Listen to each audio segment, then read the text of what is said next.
الحمد لله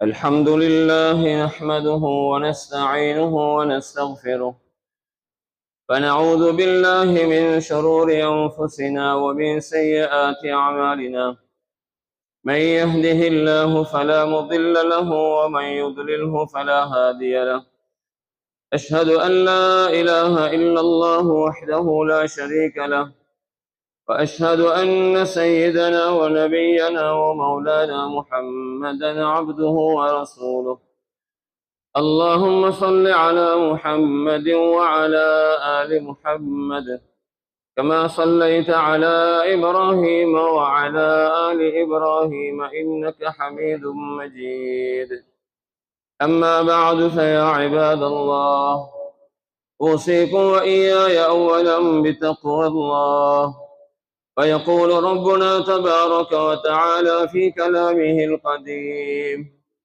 أعوذ بالله من الشيطان الرجيم بسم الله الرحمن الرحيم وما أنفقتم من شيء فهو يخلفه وهو خير الرازقين صدق الله العظيم புகழுக்குரியவன் ஒருவன் அவனே அல்லாஹ். அவனையே போற்றுகின்றேன், புகழ்கின்றேன். அல்ஹம்துலில்லாஹ். சத்திய தூதர் சன்மார்க்க போதகர் எமது உயிர்களுக்கெல்லாம் உயிரான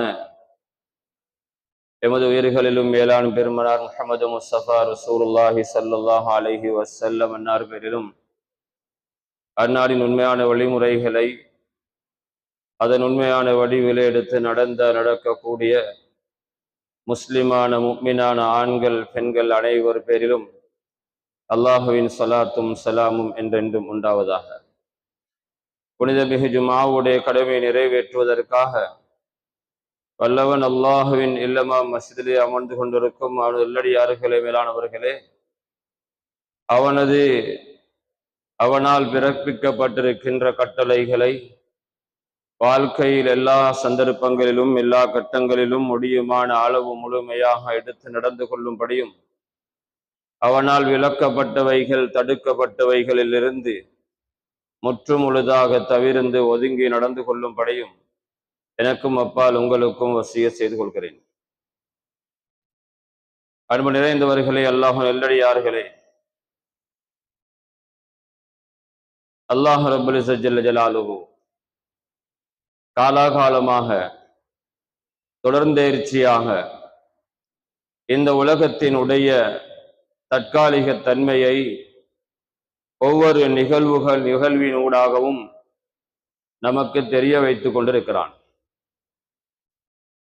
அல்லாஹ் ஜல்ல ஜலாலு அல் குர்ஆனில் பல வசனங்களின் ஊடாக உலகம் நிரந்தரமானதல்ல, உலகம் தற்காலிகமானது, வீணானது, விளையாட்டானது, வேடிக்கையானது, மனம் லைக்க மனதை பறிகொடுக்க தகுதியற்றது என்றெல்லாம் பலவாறாக உலகத்தை பற்றி, உலகத்தினுடைய வஸ்துக்களை பொருட்களை பற்றி பேசிக் கொண்டிருக்கிறான்.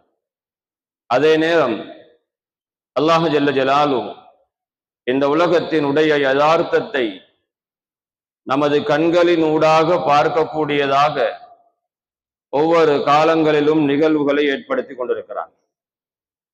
அல்லாஹ் நல்லடியார்களே, மேலானவர்களே, எந்த வஸ்துக்களை, எந்த பொருட்களை, எந்த அதிகாரத்தை, எந்த பணத்தை வைத்துக் கொண்டு உலகத்திலே ஆட்சியாளர்கள் மார்பு தட்டி பேசிக் கொண்டிருக்கிறார்களோ, நாங்கள் தான் பெரியவர்கள் என்று சொல்லிக் கொண்டிருக்கிறார்களோ, எங்களை விட்டால் கதி கிடையாது என்று பெருமையாக புகழ்ந்து பேசிக் கொண்டிருக்கிறார்களோ, அவர்களின் மூலமாகவே அவைகள் இடித்து தகர்க்கப்படுகின்ற காட்சிகளை நாங்கள் பார்த்து கொண்டிருக்கிறோம். எனவே அல்லாஹ் நல்லடியார்களே, மேலானவர்களே, எவ்வாறாயினும் குல்லு மன் அலைஹா ஃபான், இந்த உலகத்திலே இருப்பவைகள் எல்லாம் ஒரு நாள் அழிந்து போகும். வயபகா வஜ்ஹு ரப்பிக துல் ஜலாலி வல் இக்ராம், கடைசியாக அல்லாஹ் ஜல்ல ஜலாலுஹு அவன் மாத்திரம் எஞ்சி இருப்பான் என்று அல் குர்ஆனில் அல்லாஹ் தஆலா சபதமாக பேசிக் கொண்டிருக்கிறான். கனவான்களே, மேலானவர்களே, உலகம் ஒரு நாள் அழிந்து போகும். ஒரு கவிஞர் சொல்லும் பொழுது, லவ் கானத்தித் துன்யா ததூமு பி அஹ்லிஹா, இந்த உலகம் உலகத்திலே இருப்பவர்களோடு நிரந்தரமாக இருக்கக்கூடியது என்றிருந்தால், லகான ரசூலுல்லாஹி ஃபீஹா முஹல்லதா, அல்லாஹுடைய தூதர் ஸல்லல்லாஹு அலைஹி வஸல்லம் அவர்கள் இந்த உலகத்திலே நிரந்தரமாக இருந்திருப்பார்கள் என்று சொல்கிறார்கள். ஆகவே மேலானவர்களே, அன்னாரும் கூட தமது வாழ்க்கையை 63 வருடத்தோடு முடித்துக் கொண்டு இந்த உலகத்திற்கு பிறையாவிடை சொல்லிவிட்டு சென்றார்கள். கணவான்களே, மேலானவர்களே, நிரந்தரம் இல்லாத ஒன்றை வைத்துக் கொண்டு யாரும் பாராட்டி கொண்டிருப்பது அது தகுதியான ஒரு விஷயம் அல்ல. எது நிரந்தரமாக இருக்குமோ, உலகத்தினுடைய அடிப்படையில் நாம் பார்க்கலாம். நாம் ஒரு பொருளை வாங்கும் பொழுது எந்த பொருளுக்கு உத்தரவாதம் கொடுக்கப்படுகிறதோ அந்த பொருளையே நாம் தேர்ந்தெடுப்போம். வாரண்டி இருக்கிறது, கேரண்டி பண்ணப்படுகிறது என்றால், வாரண்டி இல்லாத பொருளை விட வாரண்டி கொடுக்கப்படுகின்ற பொருளுக்கு நாம் முன்னுரிமை கொடுப்பதை உலகத்திலே பார்க்கிறோம். ஆனால் உலகத்தில் எந்த ஒரு பொருளும், உலகத்திலே எந்த ஒரு வஸ்துவும் யாராலும் கேரண்டி பண்ணப்பட முடியாத ஒன்று என்பதை நானும் நீங்களும் சரியாக தெரிந்து கொள்ள வேண்டும். ஏனென்றால் படைத்த நாயன் அல்லாஹ் ரப்பல் இஸ்ஸத் அதை உறுதியாக சொல்லிவிட்டான். சகோதரர்களே, மேலானவர்களே, ஆகிராவுடைய வாழ்க்கை, ஆகிராவிலே சேமிக்கப்படுகின்றவை, ஆகிராவுடைய வாழ்க்கைக்காக முன்கூட்டி அனுப்பப்படுகின்றவை, அவைகள் தான் ஒரு மனிதனுக்கு நிரந்தரமாக கிடைக்கக்கூடியவை. ஆகிராவில் அடைந்து கொள்ள ஒன்றுமே இல்லை என்றிருந்தால் அந்த மனிதனை போன்று நஷ்டவாளி, அந்த மனிதனை போன்று உலகத்தில் மட்டுமல்ல மறுமையிலும் மிகப்பெரிய நஷ்டத்திற்குரியவன் யாரும் இருக்க மாட்டான் என்பது அல்லாஹுடைய தூதர் ஸல்லல்லாஹு அலைஹி வஸல்லம் அவர்களுடைய வார்த்தைகளினுடைய ரத்தின சுருக்கமாக இருக்கிறது. ஆகவே கனவான்களே, மேலானவர்களே, அல்லாஹ் தஆலா எதையெல்லாம் நமக்கு தந்திருக்கிறானோ, உலகத்தில் எதுவெல்லாம் நமக்கு கிடைக்கப்பட்டிருக்கிறதோ அவை அனைத்தையும் அல்லாஹ் தந்தான். ஆற்றலாக இருக்கலாம், உடம்பினுடைய சக்தியாக இருக்கலாம், உடல் உறுப்புகளாக இருக்கலாம். உடலை அல்லாஹ் தஆலா வெண்ணிறமாக தந்திருக்கலாம், உடலை அல்லாஹ் தஆலா சக்தி உள்ளதாக தந்திருக்கலாம், பணத்தை அல்லாஹ் தந்திருக்கலாம், செல்வாக்கை அல்லாஹ் தந்திருக்கலாம், ஆட்சியை அதிகாரங்களை அல்லாஹ் தஆலா தந்திருக்கலாம். அனைத்தையும் அல்லாஹ் தந்தான். சகோதரர்களே, மேலானவர்களே, அல்லாஹ் ரப்பல் இஸ்ஸத் ஜல்ல ஜலாலுஹு என்னையும் உங்களையும் படைக்கும் பொழுது, தாயினுடைய வயிற்றில் இருந்து இந்த உலகத்திற்கு அனுப்பும் பொழுது, வல்லாஹு அஹ்ரஜகும் மின் புத்தூனி உம்மஹாதிகும் லா தஅலமூன ஷைஆ, அல்லாஹ் உங்களுடைய தாய்மார்களுடைய வயிறுகளில் இருந்து இந்த உலகத்திற்கு உங்களை வெளிப்படுத்திய பொழுது, லா தஅலமூன ஷைஆ, நீங்கள் எது ஒன்றையும் அறியாதவர்களாக, உங்களுக்கு ஒன்றுமே தெரியாதவர்களாக நீங்கள் இருந்தீர்கள் என்று அல்லாஹ் தஆலா சொல்லிவிட்டு, வஜஅல லகுமுஸ் ஸம்அ வல் அப்ஸார லஅல்லகும் தஷ்குரூன், அல்லாஹ் தஆலா உங்களுக்கு வஜஅல லகுமுஸ் ஸம்அ வல் அப்ஸார வல் அஃஇதத லஅல்லகும் தஷ்குரூன், அல்லாஹ் ஜல்ல ஜலாலுஹு உங்களுக்கு கேட்கின்ற சக்தியை, பார்க்கின்ற சக்தியை, சிந்திக்கின்ற ஆற்றலை தந்தான். நீங்கள் அவனுக்கு நன்றி செலுத்த வேண்டும் என்பதற்காக என்று அல்லாஹ் ஜல்ல ஜலாலுஹு நாம் பிறக்கும் பொழுது எப்படி இருந்தோம் என்று சொல்கிறான். சகோதரர்களே, மேலானவர்களே, நானும் நீங்களும் பிறக்கும் பொழுது எவ்வளவு பலவீனமானவர்கள் என்றால், உலகத்திலே இருக்கின்ற எல்லா படைப்பினங்களுக்கு முன்னாலும் நானும் நீங்களும் மிகவும் பலவீனமானவர்கள். ஒரு பறவையினுடைய குஞ்சை எடுத்துக்கொண்டால், முட்டையிலிருந்து வெளியே வந்தவுடன் அது தன்னுடைய தாயிடத்தில் இருந்த சாப்பாட்டை சாப்பிடுகின்ற காட்சியை பார்க்கலாம்.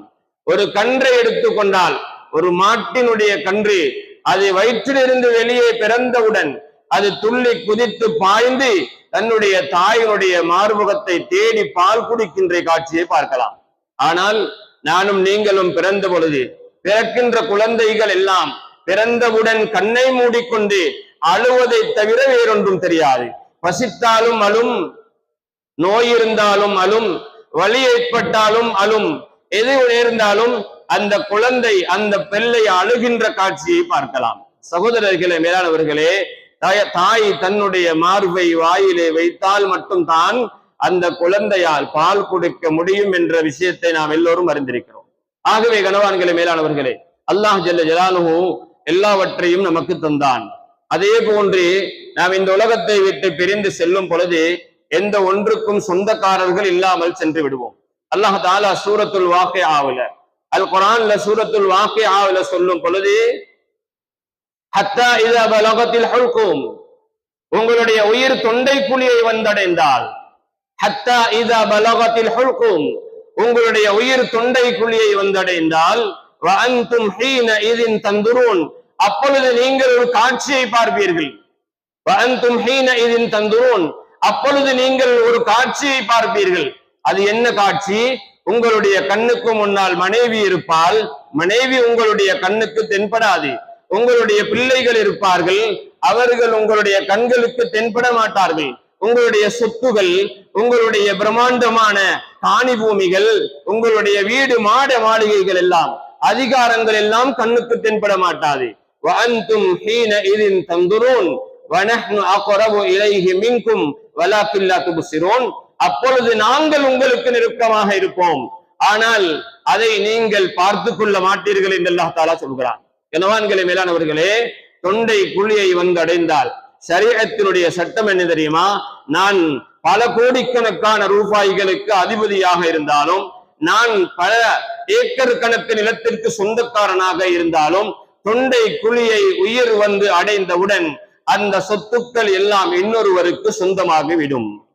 சகோதரர்களே, மேலானவர்களே, சக்கராத்துடைய நேரத்தில் ஒரு மனிதன் என்னுடைய சொத்தை இன்ன மதரசாவுக்கு கொடுங்கள், என்னுடைய காணியை பள்ளிவாசலுக்கு கொடுங்கள், என்னுடைய பணத்தை இன்னாருக்கு செலவழியுங்கள் என்று அவர் சொன்னாலும் ஷரீஅத் சொல்கிறது, அவர் உயிருடன் இருக்கும் பொழுது, தேக ஆரோக்கியத்தோடு இருக்கும் பொழுது, உடலிலே நல்ல சக்தி இருக்கும் பொழுது, நல்ல சிந்தனா சக்தி இருக்கும் பொழுது, அவர் எதையெல்லாம் செலவழித்தாரோ, எதையெல்லாம் பிரித்து கொடுத்தாரோ, எதையெல்லாம் தர்மமாக செய்தாரோ அது மட்டும்தான் உரியவர்களுக்கு போய் சேர வேண்டும். அல்லது அவர் உயிர் பிரிகின்ற கட்டத்திலே சக்கராத்துடைய நேரத்தில் அவர் பார்க்கின்ற காட்சி வேறு, அவர் பார்க்கின்ற காட்சி வேறு. அல்லாஹ் தஆலா சொல்கிறான், அவர்கள் அந்த சந்தர்ப்பத்திலே இந்த உலகத்தில் திரும்ப வர வேண்டும் என்று கேட்பார்கள், உலகத்திற்கு அல்லாஹ் தஆலாவிடத்திலே திரும்ப அனுப்ப வேண்டும் என்று கேட்பார்கள். ரப்பிர்ஜிஊன், யா அல்லாஹ் என்னை திருப்பி அனுப்புவாயாக. சகோதரர்களே, மேலானவர்களே, அல்லாஹ் தஆலா சொல்கிறான், எப்படி அவர்கள் இந்த உலகத்தில் நடந்து கொண்டிருந்தார்களோ அவர்கள் அதே போன்று தடுக்கப்பட்ட காரியங்களிலேதான் ஈடுபடுவார்கள் இந்த உலகத்திற்கு திரும்பவும் அனுப்பப்பட்டாலும் என்று அல்லாஹ் தஆலா சொல்கிறான். ஆகவே சகோதரர்களே, அல்லாஹ் ஜல்ல ஜலாலுஹு எமது கடைசி சந்தர்ப்பம் அது எந்த நிலைமையில் வரும் என்று யாராலும் சொல்ல முடியாது. நமது மரணம் அது எந்த நிலைமையில் நமக்கு வந்து சேரும் என்று யாராலும் சொல்ல முடியாது. வலவ் குன்தும் ஃபீ புரூஜின் முஷய்யதா, உலகத்தில் நாம் எவ்வளவு பலமாக இருந்தாலும், எவ்வளவு தைரியமாக இருந்தாலும், தேக ஆரோக்கியத்தோடு இருந்தாலும், வைத்தியருடைய அல்லது மெடிக்கல் ரிப்போர்ட் ஒரு நோயும் இல்லை என்று சொல்லி இருந்தாலும், மௌத்து வருவதற்கு எந்த தடையும் கிடையாது. அந்த மௌத்து வந்தால் அந்த மௌத்துடைய சந்தர்ப்பத்துல நானும் நீங்களும் செலவழிக்க வேண்டும் என்று நினைப்பது எல்லாம் அது செல்லா காசியாக மாறிவிடும். நானும் நீங்களும் கொடுக்க வேண்டும் என்று நினைத்தால் அது கொடுத்ததாக ஆக மாட்டாது. சரியா சொல்கிறது. அப்பொழுது இவர் சொல்கின்ற வார்த்தையை வைத்து இவருடைய சொத்து பிரிக்கப்பட முடியாது. இவர் ஏற்கனவே இவருடைய சொத்துக்களை பிள்ளைகளுக்கு மத்தியில் சமமாக பிரித்து வைத்திருந்தால் மட்டுமே அவருடைய அந்த அவர் பிரித்த அந்த பங்கு வைத்த முறை பிரகாரம் பங்கு வைக்கப்படும். அல்லது அல்லாஹ் தஆலா யூசிக்குமுல்லாஹு ஃபீ அவுலாதிக்கும் என்ற அந்த நீண்ட குர்ஆனுடைய வசனத்துல உங்களுடைய சொத்துக்கள் இப்படி பிரிக்கப்படும் என்று அல்லாஹ் தஆலா சொல்கிறான். ஆகவே சகோதரர்களே, அல்லாஹ் தஆலா நமக்கு தந்திருக்கிறான், செலவழிப்பதற்காக தந்தான், வைத்துக் கொண்டிருப்பதற்காக அடுக்கி அடுக்கி வைப்பதற்காக தரவில்லை. அல்லாஹ் ஜல்ல ஜலாலுஹு எதை தந்தானோ அதை செலவழியுங்கள் என்று சொல்கிறான்.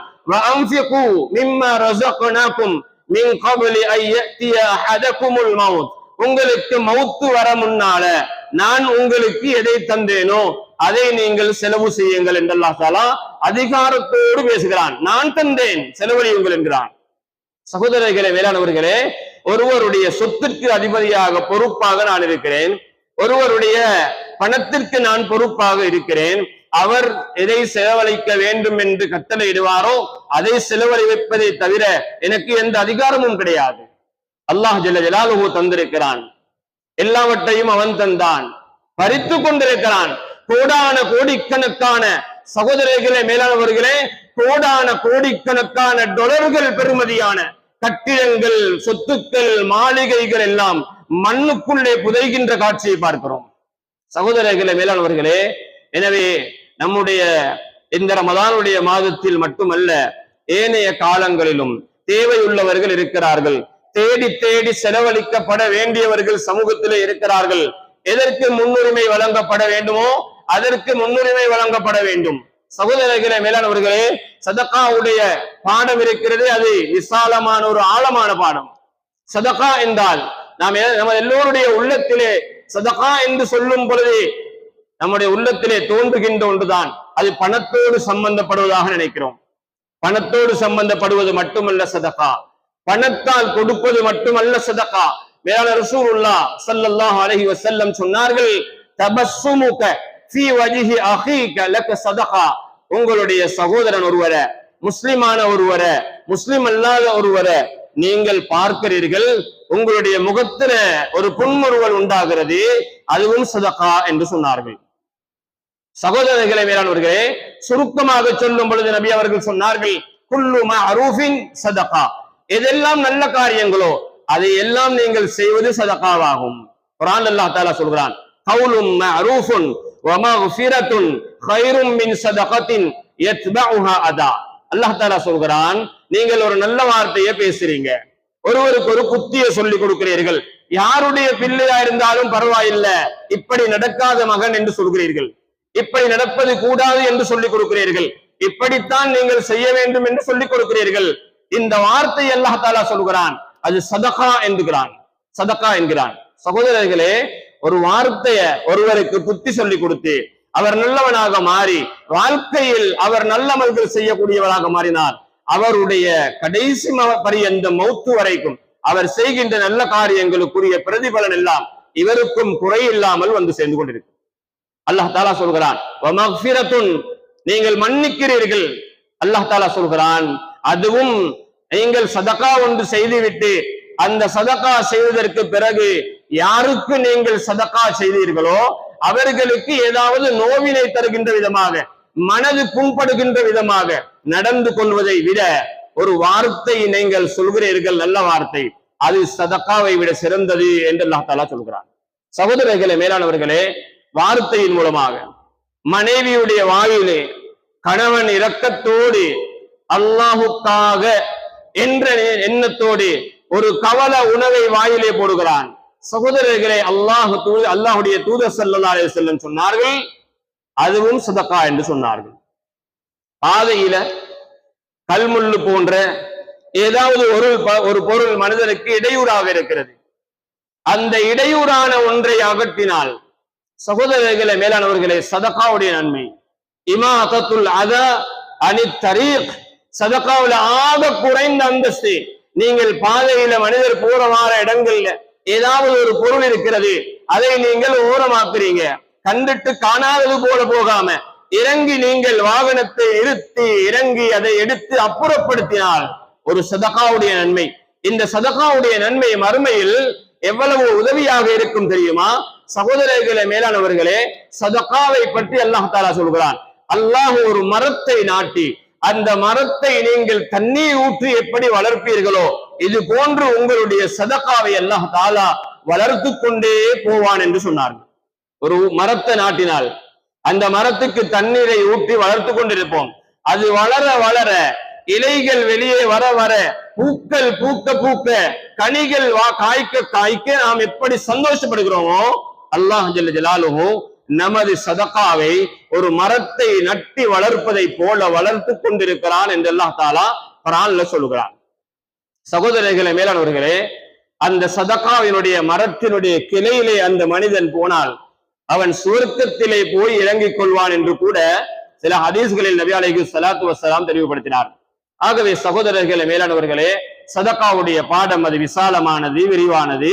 சதகா என்ற அந்த அந்த அமல் இருக்கிறது எங்களுடைய வாழ்க்கையில. மேலான ரசூலுல்லாஹி ஸல்லல்லாஹு அலைஹி வஸல்லம் ரமலானுடைய காலத்துல விசேஷமாக கான அஜ்வதன் நாஸ் அசனார்கள் நபி, அதாவது நபி ஸல்லல்லாஹு அலைஹி வஸல்லம் அவர்களை பற்றி சொல்லும் பொழுது அஜ்வத மினர் ரீஹில் முர்சலா, ரமலானுடைய காலத்துல வேகமாக வீசுகின்ற புயல் காற்று எங்கிருந்து வந்தது எங்கே போனது என்று தெரியாத அளவுக்கு அவ்வளவு வேகமாக வந்து அது செல்கின்றது. இதை விடவும் வேகமாக நபி அலைஹிஸ்ஸலாத்து வஸ்ஸலாம் தங்களுக்கு கிடைக்கின்ற சொற்ப பணமாக இருந்தாலும் எங்கிருந்து வந்தது, யாருக்கு செலவழித்தேன் என்று தெரியாத அளவுக்கு வேகமாக செலவழித்து விடுவார்கள் என்று அன்னாருடைய மனைவிமார்கள் தெளிவுபடுத்துகிறார். சகோதரர்களே, மேலானவர்களே, ஆகவே சதகா இது மிக முக்கியமான ஒரு பகுதி. சதகா செய்வது என்பது அதற்கு மிகப்பெரிய ஒழுக்கம் இருக்கிறது. ஷரீஅத்தில இப்படித்தான் சதகா செய்யக்கூடியவர் இருக்க வேண்டும் என்று சொல்கிறது. சதகாவுடைய பணத்தை பொறுத்தவரையில யாருக்கும் யாரும் கொடுக்கலாம், எவ்வளவும் கொடுக்கலாம், எப்படியும் கொடுக்கலாம். ஆனால் ஜகாத்தை பொறுத்தவரையில் யாரும் கொடுக்க முடியாது, எவருக்கும் கொடுக்க முடியாது. எவ்வளவு கொடுக்க வேண்டும் என்று சொல்லப்பட்டிருக்கிறது, அவ்வளவுதான் கொடுக்க வேண்டும். சதகாவையும் ஜகாத்தையும் மாற்றிக்கொள்ளக் கூடாது. சிலர் சகோதரர்களே, மேலானவர்களே, ரமலானுடைய காலங்கள்ல ஏராளமான மிஸ்கீன்கள் வருவார்கள், ஏராளமான மிஸ்கீன்கள் வருவார்கள். இந்த மிஸ்கீன்கள் வருவதற்கான அடிப்படை காரணம் ஒன்றும் இருக்கிறது. ஊரிலே இருக்கிற ஜகாத்து கடமையானவர்கள் தங்களுடைய சொத்துக்குரிய பணத்திற்குரிய ஜகாத்தை சரியாக கணக்கு பார்த்து கொடுக்காததன் பிரதிபலனாகத்தான் இந்த மிஸ்கீன்கள் வீட்டை விட்டு வெளியேறுகிறார்கள். அல்லது சதகாவுடைய பாடத்தை எல்லோரும் சரியாக செய்யவில்லை என்பதனால, சதகாவுடைய பாடத்தை எல்லோரும் சரியாக படிக்கவில்லை என்பதனாலதான் சகோதரர்களே, மேலானவர்களே, இந்த மிஸ்கீன்கள் அவர்கள் வீடு வீடாக பணக்காரர்களுடைய வாசல்ல, தனவந்தர்களுடைய வாயில்கள்ல கைகட்டி நிற்கின்ற காட்சியை பார்க்கக்கூடியதாக இருப்பது சதகாவும் ஜகாத்தும் சரியாக செயல்படுவது கிடையாது. ஒரு அறிஞர் சொல்கிறார், மார்க்க அறிஞர்கள் சொல்கிறார்கள், ஒரு ஊரிலே ஏழைகள் இருக்கிறார்கள் என்றால் அந்த ஏழைகளுடைய தேவை பூர்த்தியாகுவதில்லை என்றால், ஊரில் ஏழைகள் இருப்பார்கள், செல்வந்தர் இருப்பார்கள், ஏழைகளுடைய தேவை பூர்த்தியாவதில்லை, எல்லா நாளும் ஏழைகள் அந்த தேவையோடு இருக்கிறார்கள். ஒரு மலசல கூட வசதி தேவை உள்ளவர் இருக்கிறார். ஒவ்வொரு வருடமும் அவருடைய நிலைப்பாடு இப்படித்தான். சமையலறை அத்தியாவசியமானது, இந்த சமையலறையுடைய தேவை பூர்த்தி செய்ய கொள்ள முடியாமல் இருக்கிறார். இவர் ஒவ்வொரு வருடமும் இப்படித்தான் இருக்கிறார் என்றால், அத்தியாவசிய தேவைகள் பூர்த்தி செய்யப்படாத நிலைமையில் ஏழைகள் ஒரு ஊரிலே இருந்து கொண்டிருக்கிறார்கள் என்றால், அறிஞர்கள் சொல்கிறார்கள், அந்த ஊரில் தனவந்தர்கள், பணக்காரர்கள், செல்வந்தர்கள் அவர்களுடைய ஜகாத்தையும் சதகாவையும் சரியாக நிறைவேற்றவில்லை என்பதுதான் அதனுடைய அர்த்தம் என்று சொல்கிறார்கள். ஆகவே சகோதரர்களே, மேலானவர்களே, ஜகாத்துடைய சதகாவுடைய தாற்பயமும் அதுதான். ஊரிலே தேவை உள்ளவர்கள் அடுத்த வருடம் தேவை இல்லாதவர்களாக மாற வேண்டும். அவர்களும் தான் பெற்ற சதகாவின் ஜகாத்தின் மூலமாக தானும் ஒரு நிலைமைக்கு வந்து அடுத்த வருடம் ஜகாத் இல்லை என்றிருந்தாலும் சதகா செய்கின்ற அந்த நிலைப்பாட்டுக்காவது அவர் வர வேண்டும் என்பதுதான் சதகாவினுடைய ஜகாத்தினுடைய அடிப்படை நோக்கமாக இருக்கிறது. ஆகவே சகோதரர்களே, நாம் எதையும் கொடுக்கலாம், யாருக்கும் கொடுக்கலாம். கொடுப்பதை யாரும் அறியாததாக இருக்க வேண்டும். கொடுத்ததை அந்த கணமே மறந்து விட வேண்டும். யாருக்கும் சொல்லி காட்ட முடியாது. நான் கொடுத்ததை வைத்து அதிகாரம் தேட முடியாது. நான் செலவழித்ததுனால எனக்கு ரைட் கிடைக்கணும், எனக்கு இடத்துல ஒரு அந்தஸ்து கிடைக்கணும், எனக்கு யாரும் 4 பேர் என்னை மதிக்க வேண்டும். சகோதரர்களே, மஸ்ஜிதுக்கு பணத்தை செலவழிக்கிறாங்க, மதரசாக்களுக்கு பணம் செலவழிக்கிறாங்க, ஊருடைய நல்ல காரியங்களுக்காக பணம் செலவழிக்கிறார்கள்.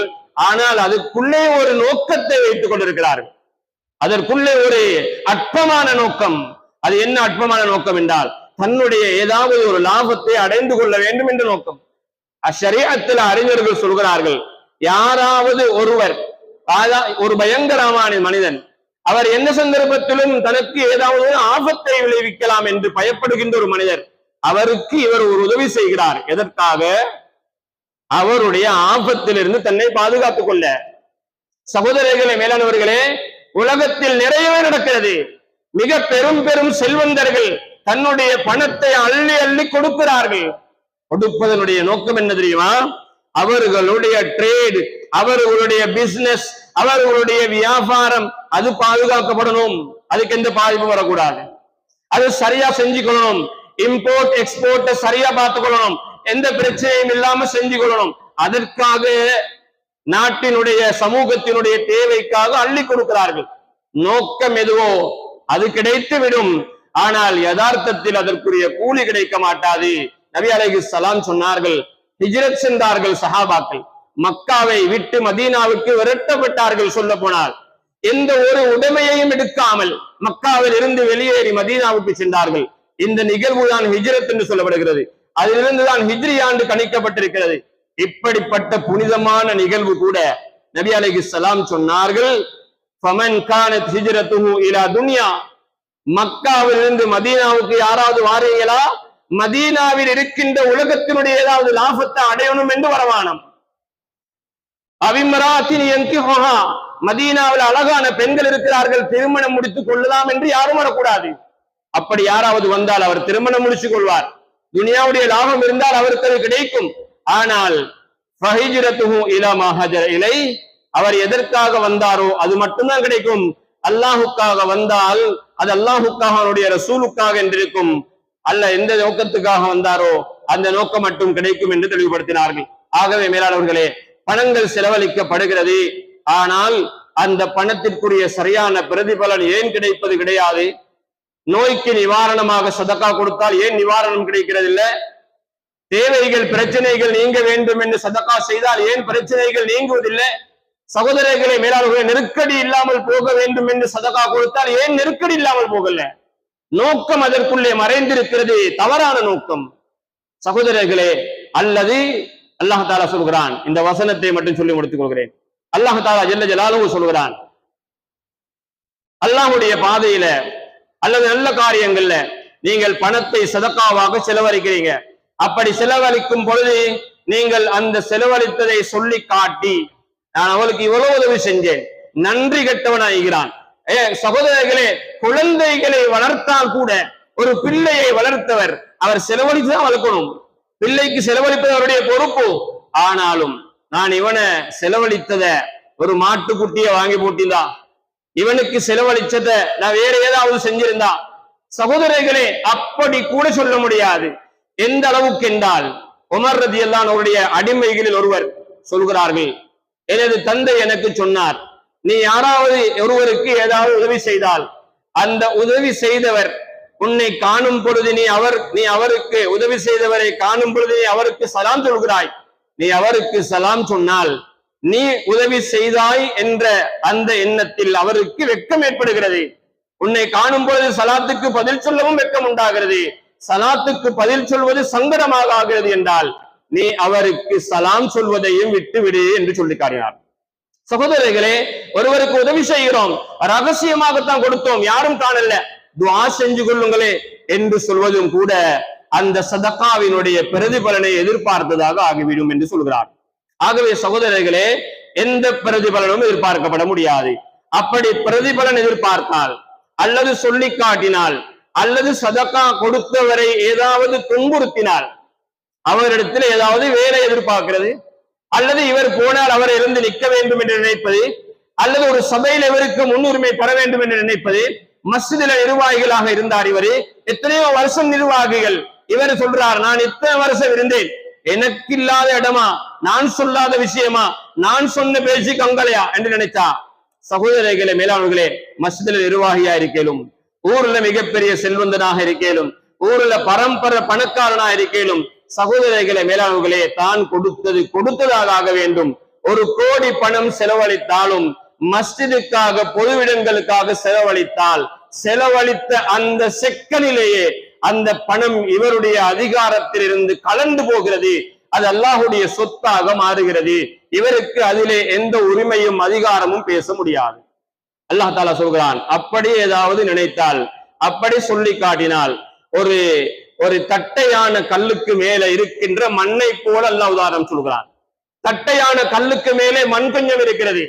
அந்த மண் ஒரு மழை, பிரமாண்டமான மழை பெய்தவுடன் எப்படி அந்த மழை தண்ணீரினுடைய வேகத்தினால அந்த மண் அடிபட்டு போகிறதோ, கழுவுப்பட்டு போகிறதோ, இது போல பெருமைக்காக, புகழுக்காக, பேருக்காக, லாபத்தை, நோக்கத்தை அடிப்படையான ஏதாவது ஒரு விஷயத்தை, உலகத்தினுடைய நோக்கங்களை அடிப்படையாக கொண்டு செலவழித்தால் அல்லாஹ் சொல்கிறான், அப்படி ஒன்றும் இல்லாமல் செலவழிக்கப்பட்டதாகிவிடும். சகோதரி, அதனால ரமலானுடைய மாதத்துல ஏராளமான சதகாக்கள் செய்யறோம்.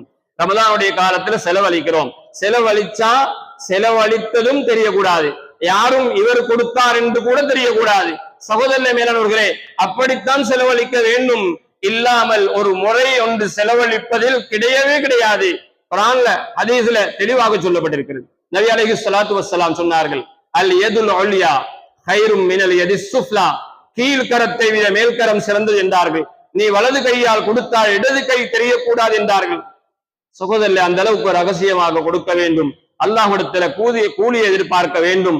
அந்த சதகா தான் மறுமையினுடைய சுவர்க்கத்தின் மரங்களாக, சுவர்க்கத்தினுடைய சுகண்டிகளாக, மறுமையுடைய நிரந்தரமான இன்பங்களாக மாறும். எனவே அல்லாஹ் ஜல்ல ஜலாலுஹு நம் அனைவருக்கும் அப்படியான சந்தர்ப்பங்களை தந்தருவானாக. ரப்பே ரஹ்மானே, கிருபையாளனே அல்லாஹ், எங்களுடைய பாவங்களை மன்னித்திருவாயாக. நடுப்பத்தில மக்ஃபிரத்துடைய பகுதியில் இருக்கிறோம் யா அல்லாஹ். நீ எப்பொழுதும் விசாலமான மன்னிக்கின்ற கிருபை உள்ளவன் யா அல்லாஹ். எங்களுடைய பாவங்களை மன்னிச்சிரே அல்லாஹ். பாவங்கள் மன்னிக்கப்படாத பாவக்கரைகளோடு, பாவக்கரங்களோடு எங்களை மௌத்தாக்கிறாதே அல்லாஹ். எங்களுடைய மௌத்துக்கு முன்னால் எங்களுடைய பாவத்திற்கு மன்னிப்பையும் பரிகாரத்தை தந்துருவாயாக. உன்னை சந்திக்கும் பொழுது நாம் செய்த எல்லா நல்லமலுக்குரிய பரிபூர்ணமான கூலியை தந்து சந்தோஷப்படுத்திடுவாயாக. உலகத்தினுடைய நிலைமைகளை சீராக்கிடுவாயாக. சாந்தியையும் சமாதானத்தையும் பூரா உலகத்திலும் ஏற்படுத்திடுவாயாக. குறிப்பாக விசேஷமாக இஸ்லாமிய முஸ்லிம்கள் வாழுகின்ற பகுதிகளில் நிம்மதியையும் சந்தோஷத்தையும் சுபிட்சத்தையும் எடுத்துவாயாக.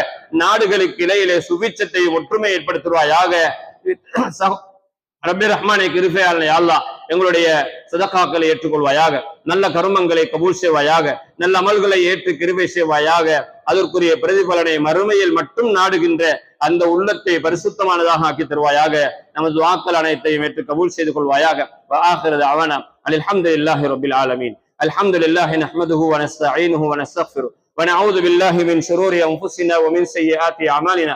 من يهد الله فلا مضل له ومن يضلله فلا هادي له. أشهد أن لا إله إلا الله وحده لا شريك له وأشهد أن سيدنا ونبينا ومولانا محمدا عبده ورسوله. اللهم صل على محمد وعلى آل محمد كما صليت على إبراهيم وعلى آل إبراهيم إنك حميد مجيد. أما بعد، فيا عباد الله، أوصيكم وإياي أولا بتقوى الله.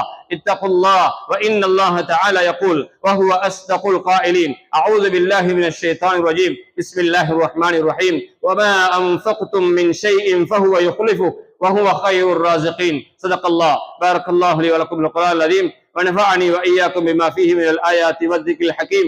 أقول قولي هذا، أستغفر الله لي ولكم من كل ذنب وخطيئة فاستغفروه إنه هو الغفور الرحيم.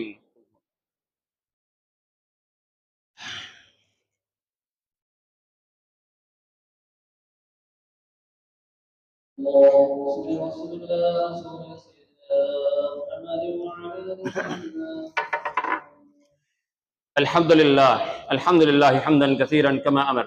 أشهد أن لا إله إلا الله الأكبر، وأشهد أن سيدنا ونبينا ومولانا محمدا عبده ورسوله الأطهر، صلى الله على سيدنا محمد وعلى آله وأصحابه وسلم ما اتصلت عين بنظر. أما بعد، فيا عباد الله، أوصيكم وإياي أولا بتقوى الله. اتقوا الله في السر والعلن، واحذروا الفواحش ما ظهر منها وما بطن. ويقول ربنا تبارك وتعالى: أعوذ بالله من الشيطان الرجيم، بسم الله الرحمن الرحيم. إن الله وملائكته يصلون على النبي، يا أيها الذين آمنوا صلوا عليه وسلموا تسليما.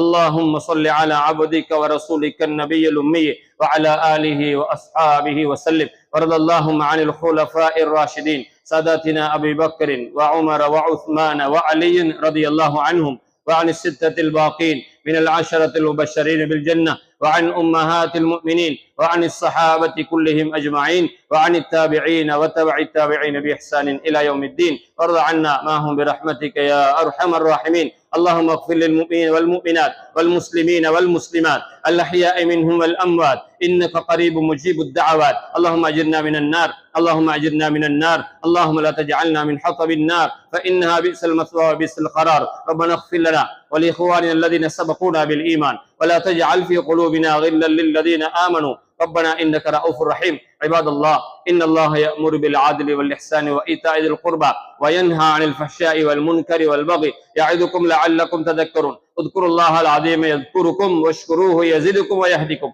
ولذكر الله أكبر والله يعلم ما تصنعون.